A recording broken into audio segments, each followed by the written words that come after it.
يعني الزمالك ليس هو المنافس الوحيد للاهلي على للأهلي مر، على مر لا التاريخ. مر تاريخ الزمالك. انا بتكلم السنه دي لا أنا والموسم ده. بتكلم بشكل عام، لا الزمالك حتى طبعا. لا يعني أنت لا الزمالك، بتكلمني. اهلي وزمالك انسى. انا بتكلم الموسم ده. يعني الموسم ده مين متصدر الدوري؟ بيراميدز. بيراميدز بس ماشي هروح. عدد نقاط قد ايه؟ يبقى مين المنافس؟ مين اللي بعديه؟ بيراميدز هو أقوى فريق في مصر. لا بيراميدز هو متصدر الدوري. اقوى فريق في مصر دي ليها حسابات من وجهه نظري مختلفه. أيوة أقوى فريق في مصر بيراميدز. لا ما بقول لك من وجهه نظري مختلفه. انا دلوقتي ما اجي اقول اقوى فريق، اصل انا راجل فني. ماشي انا ما بتكلمش بالارقام، بتكلم بالارقام وبتكلم بالعين. تمام. فدي صعبه.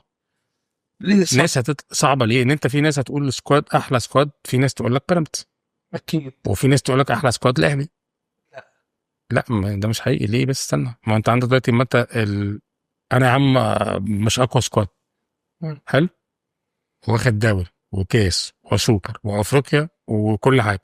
مم. طب انت من حضرتك ايه بقى؟ أنت بتتكلم على السنة اللي فاتت بتكلم عن ولا النادي السنة الاهلي، دي؟ بتكلم عن النادي الاهلي عموما. يعني انت لا دلوقتي أنا بتكلم على السنة دي. يعني لا دي واحده بس، خليني امشي معاك واحده واحده.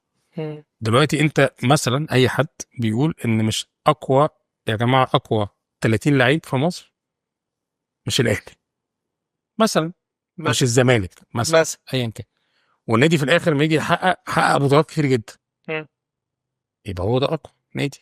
ما تقوليش بقى سكواد، ما تجيش تقول لي اصل فلان احسن من ده في مركزه. ايوه احسن من ده، لكن خلينا از تيم نحسبها ورك. بص، از بالبطولات. تيم ورك بالاداره، اصل هي مش كوره بس.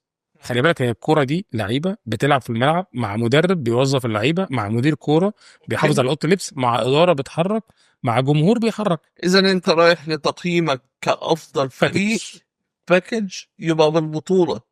بالبطولات بالبطولات والاستمراريه.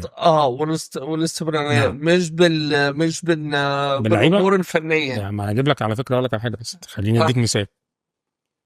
مثال حلو جدا، مش قصدي هو حبيبي فيسمحها لي يعني. مم. مين احسن لعيب خماسي لعب في مصر؟